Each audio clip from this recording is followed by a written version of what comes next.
Alors, dans cette vidéo, je vais vous montrer comment on calcule les régularisations qui vous restent à payer à un instant donné de l'année. Donc, pourquoi on fait ça? C'est sur le simulateur de congé maternité, on vous demande de remplir les régularisations URSSAF et Carpinco qui vous restent à payer, simplement parce que si ça vous reste à payer, il faut les avoir de côté en prévision de votre congé maternité. Donc, comment on va faire? Il faut regarder l'URSSAF et la Carpinco. Commençons par l'URSSAF, par exemple. Donc, l'URSSAF, c'est assez direct. Vous avez sur votre échéancier 3 en 1 de l'URSSAF la fameuse régularisation définitive. Donc ici c'est 2023, mais vous prendrez l'échéancier de la bonne année.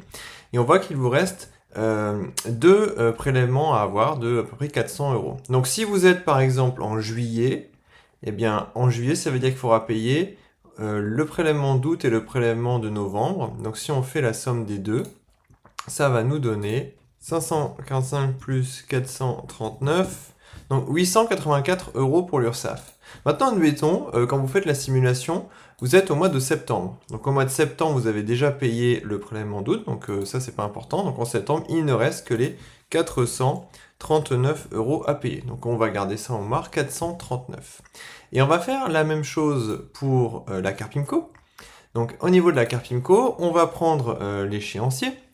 Et sur cet échéancier, on a la régularisation du régime de base.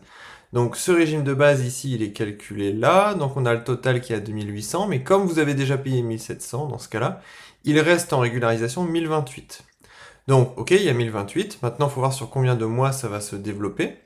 Donc c'est ce qu'on voit après ici, on a un échéancier de cotisation sur plusieurs mois, mais ces cotisations, elles comprennent en fait à la fois les cotisations provisionnelles qu'on a au-dessus et le régime de base. Donc on va calculer la fraction de ces prélèvements qui correspondent à la régularisation. Donc pour faire ça, on prend la régularisation.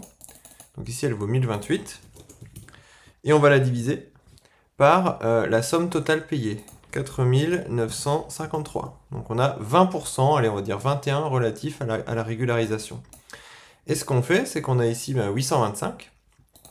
Donc pour se simplifier, on va prendre une date. Donc admettons qu'on est début août. Donc début août, il restera à payer encore août, septembre, octobre, novembre. Donc 4 mois.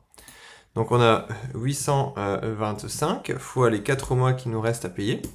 Mais en fait, la régularisation ne vaut que pour 20% de ce montant. C'est ce qu'on a calculé avant. Donc on va dire, allez, 21 pour être un peu conservateur.